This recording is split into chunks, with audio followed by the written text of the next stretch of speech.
here we are on the road again in Iowa, and I was poking around on Craigslist and I saw a 302 powered 84 Mazda RX-7 with a C4 and a manual valve body ratchet shifter setup. So they're asking $1,500 for it, so I just sold my motorcycle and I figure, oh, what the heck, we'll go take a look at that. So I got my buddies with me today and we're gonna go take a look at this thing. Well, we've arrived, and anyway, I've looked it over and I went ahead and purchased it. They were asking $1,500 for it and I ended up paying $1,000. So it's got a Ford 302 and a C4 with a shift kit and a posi traction rear end in it. So should be a good little autocross rig, or get it running and flip it. But the body's in pretty decent shape, so should be a good little car. But I'm gonna go ahead and get this son of a gun loaded up on this trailer and get out of here. All right, got her all loaded up on the van. Looks pretty good for $1,000. I can't complain, so we'll go ahead and see if we can make the drive back home with our $1,500 Chevrolet. All right, so here we are. We made it back home. The $1,500 van, trailered it just fine. So I didn't fiddle with the engine too much, because if I would have got it lit off in the guy's presence, I probably couldn't have got it for as good of a deal. Maybe so, maybe not. He was a real darn friendly guy. I really appreciate the price he gave me. But now I'm gonna go more in depth in it, see if I can make it run. So with all engines, the only things you need is fuel, spark, and compression, and it should light off. So we're gonna go through and test these systems and see if we can't get it running. But anyway, pretty slick little ride, and hopefully it turns out all right. All right, here we are in the car. We got the van charging up the battery to the Mazda here, and pretty interesting inside, pretty ratty. But anyway, I was looking under the hood. I took a good look this time around, and it's got a 350 Chevrolet firing order that it had plugged into it. So I took that off, and the first one I'm going to try is the old school firing order, where 7, 8, and 8 fire right beside each other. And if that doesn't work out, we'll try the 351 Windsor firing order. And I know that the guy told me it had a radical cam, so it could be either firing order. The Windsor firing order is a better firing order, so a lot of aftermarket cams run the Windsor firing order. But anyway, I figured we'd try with the old school firing order. Now, my biggest thing I'm fighting right now is the battery being dead. So I got my meter hooked up here to my line running to my ignition of my distributor, and I only get a few good seconds of cranking before this drops below 12, and it's probably not putting out any spark. So, you know, it just kind of turns the engine over and doesn't really do anything. So anyway, gonna go ahead and give her a test and see what happens, and we can watch this voltage bleed down here.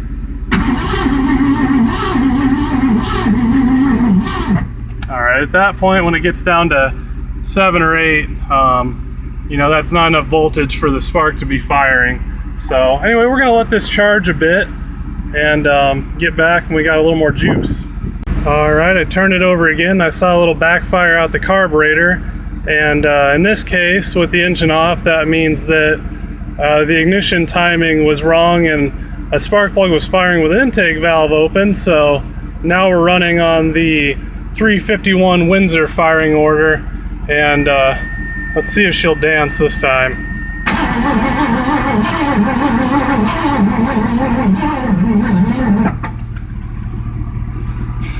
Trying. All right, so day 2 here with the little Mazda. I went ahead and harvested the old battery out of the 79 van that I pulled the 351 Windsor out of. That van is just the gift that keeps on giving. I've used so many parts off of it. But anyway, I'm going to go ahead and test the spark here. We got the engine on the correct firing order now, as every once in a while it'll hit. But there's a few things of concern. Obviously, spark plug wires are pretty janky, and some of these wires leading up to the HEI distributor are pretty janky as well, you know, splice upon splice upon splice. So anyway, we're going to see how much spark we're getting to start off with, and since I don't have anyone here to hold the camera, you can see here that I have the spark plug ran up to the windshield and grounded through the windshield wiper. Kind of interesting. So anyway, we'll crank it over and see how strong of a spark we're getting out of this thing. Alright, so here we are. Let's see if we can get a real close-up view of this spark plug.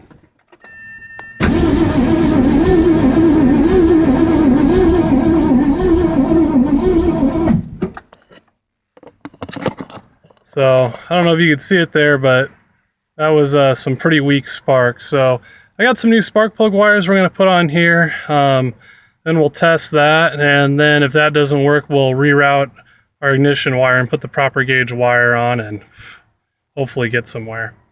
Alright, so I got the new plug wires on and that old junk off. I haven't fabbed up any looms yet, but we'll go ahead and see how she does now. Alright, here we go. Got a little fresh fuel in the carburetor for now. Give it a good 3 pumps.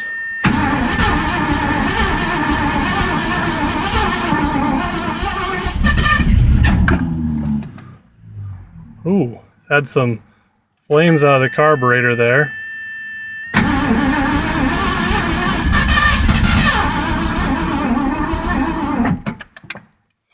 We're getting closer. Alright, we're playing around with the timing here, and we've gotten a little bit closer.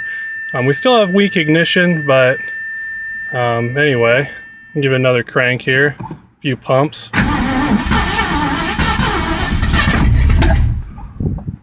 So, we're getting somewhere. Backfiring out the carburetor. So, this thing sat for, 8-9 months. So, I think the next step is to possibly address the carburation, the ignition timing. Keep working with that, but we're getting closer. And once we're lit off, we can fine-tune everything. Alright, so I'm slowly advancing the ignition timing. And we're just going to keep going at this till we find the sweet spot.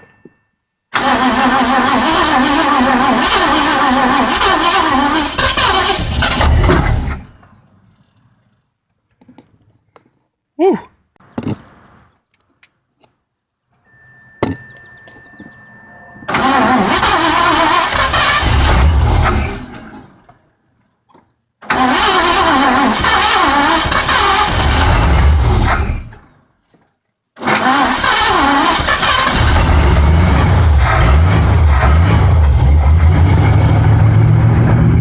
Holy crap, it runs.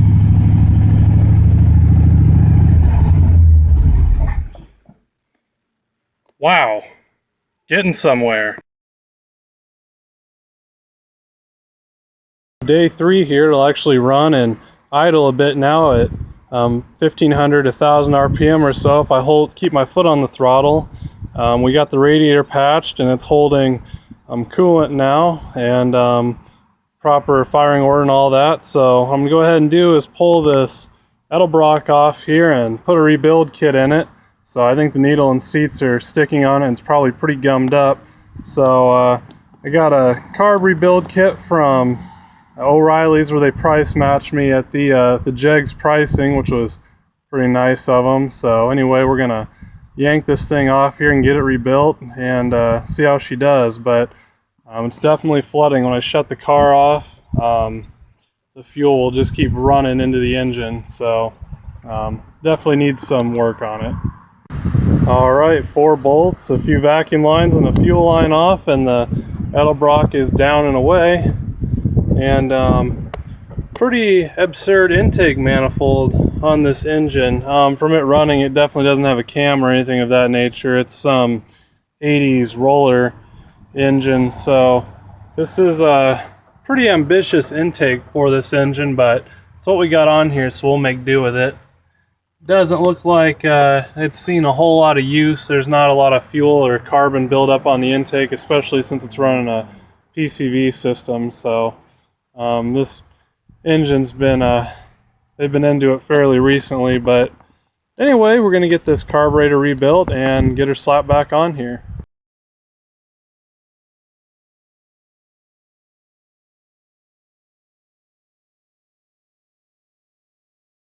Alright, so doing more work on the Mazda here today, and got the radiator back in it with the JB Weld Flex Steel patch. I got this cooling systems tester that I've had, and I've pumped up the pressure to 10 pounds, and that's the radiator cap that's on it, so it should never exceed this pressure.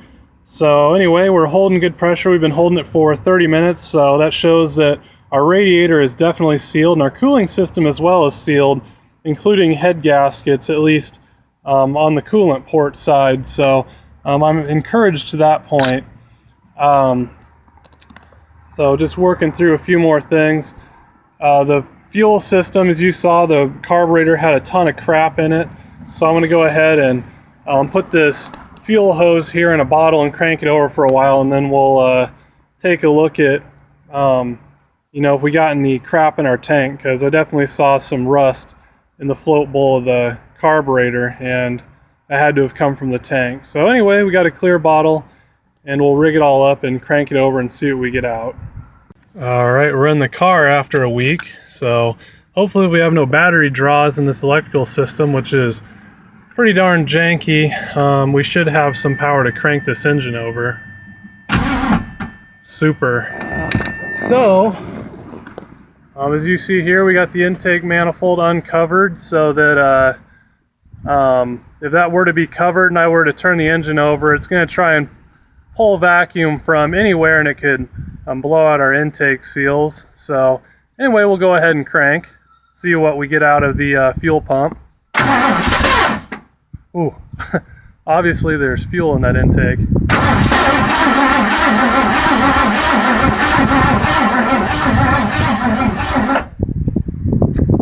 Let the starter cool off a bit.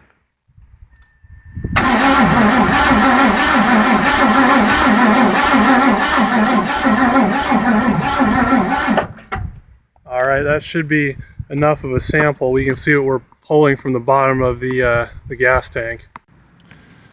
Alright, so this is our sample. You can see it's pretty yellow, pretty lacquered up from sitting, so it's probably not the greatest quality fuel at this point, but I don't see any rust and a ton of particulate in it, so I feel comfortable putting our rebuilt carburetor back on this engine. And with the carburetor being off a fresh rebuild, we'll put a few inline filters before the carburetor, so if there is crap in the tank that's floating around, we can go ahead and catch that before it gets to our carburetor and gunks it all up again.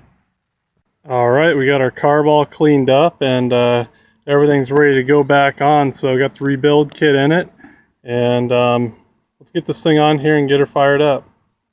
Alright, we got the carb on, and 3 inline filters there, because we want to protect our investment in our carb rebuild, and even though we checked what's in the tank, you know, who knows what might come up. So for a little bit we'll run all that on there, and we got our radiator patch, so let's key this thing up and see if she'll run.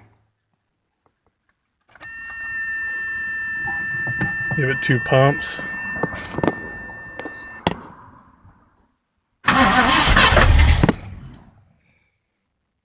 Ooh.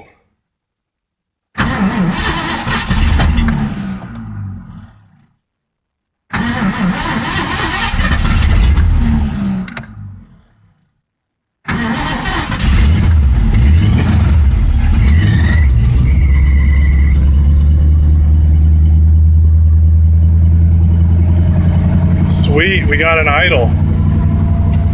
Got a lot of gas in the oil from the needle and seat sticking, so it's probably pretty darn thin.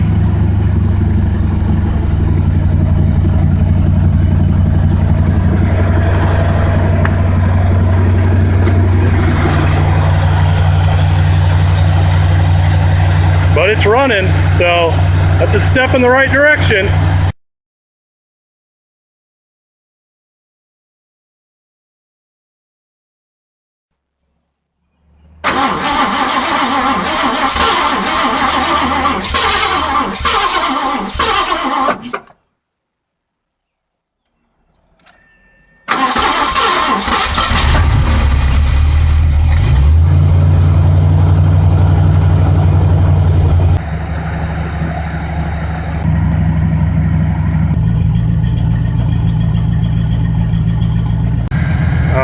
so as you can see, the car actually runs and is holding an idle.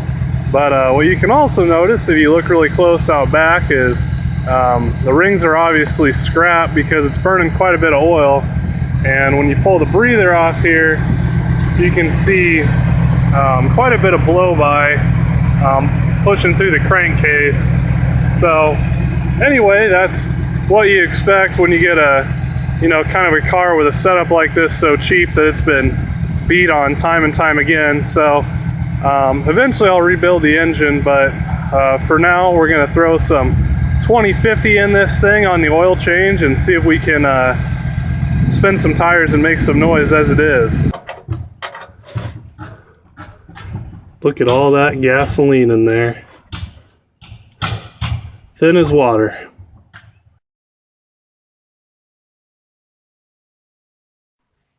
Getting the Walmart special today.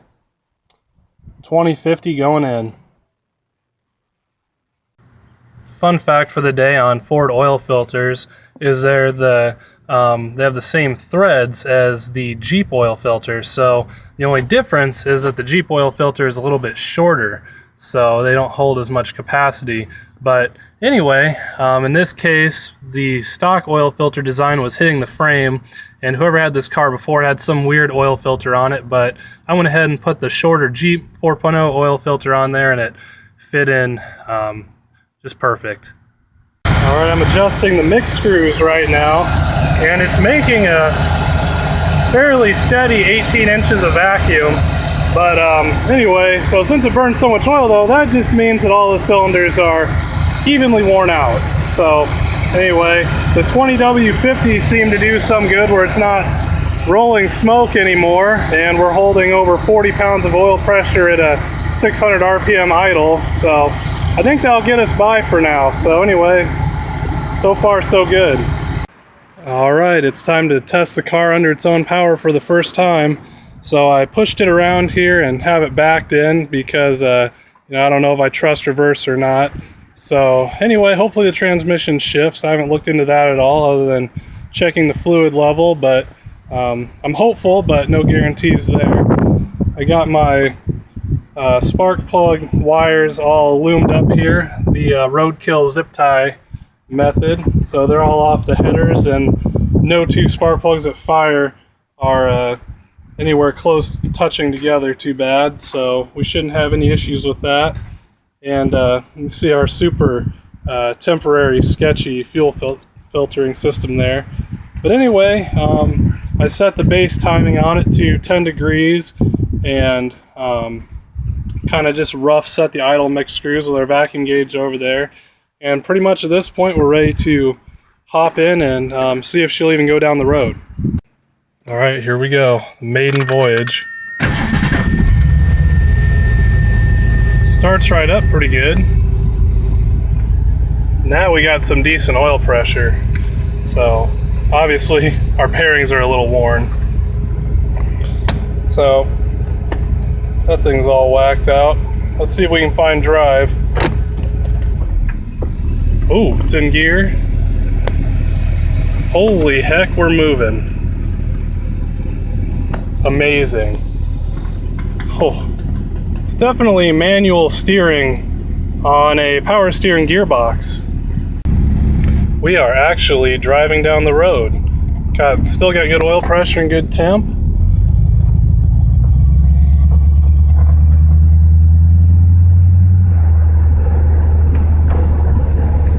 And when we come around this corner, I'll reach over and grab second gear, but we are actually rolling down the road. Some good play in the steering wheel for sure. Oh boy. So, but it definitely runs. And we're not blowing a bunch of oil. Temp's staying cool, so our radiator patch job worked. So we just grabbed second gear there. So the ratchet shifter works. That's impressive. I wouldn't have guessed that. Yeah, overall, pretty good. I'm not going to really ram on it till I get some ignition timing in it, and a little bit better tune on everything, but so far it's success. Got some pretty wicked tire rub on bumps, so I'm gonna have to roll the fender on that, but anyway, can't complain. And there's first gear. All right, so after that first drive, we got some pretty good tire rub on the fender, and I'm not sure how someone drove this beforehand, but I can see where it's happened in the past, and it's even started to roll the fender on its own and chip the paint a little bit. So I'm gonna go ahead and roll the fender, more so bash the fender with a hammer, and we're gonna roll this lip in, and when the car sits down, that lip will be just outside of the tire and we should be good. All right, nice. I'm happy with it. That should eliminate all the rub issues we've been having so far. All right, so I added some this Bardol stop smoke. I've always wanted to try it, and I've never had an engine that I necessarily didn't care about to the point where I was willing to try this stuff, but this engine's pretty wore out, so it seemed like a pretty good candidate since it's not going to be rebuilt anytime soon. So anyway, I went ahead and put this stuff in, and surprisingly enough, it's not smoking out the back near as bad, which I hope so, as this stuff is like just straight up solid just about.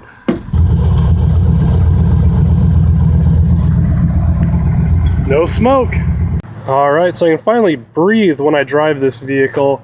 When it was going down the road, it had so much blow by that the fumes coming out of the breather were going back inside the vehicle, and it was literally choking me out. So I came up with this little idea here with these L brackets and then this heater hose, and I run it down and it exits under the vehicle. So I still need to cut my zip ties, but you can see here it comes down and ends under the vehicle where it's going to be behind me instead of going right in my window and my vent. So anyway, that's working out pretty well, which after I added that Bardol no smoke type stuff, it seemed to doesn't smoke bad at all. But anyway, so far we're moving right along. Car runs pretty decent. All right, so here we are in the Mazda. It's running pretty good, holding a steady idle, good oil pressure, holding a steady temp. So we're in good shape. So anyway, we'll just go through the gears, got everything adjusted so we can actually go into the gears now. So get down to first gear here, and away we go.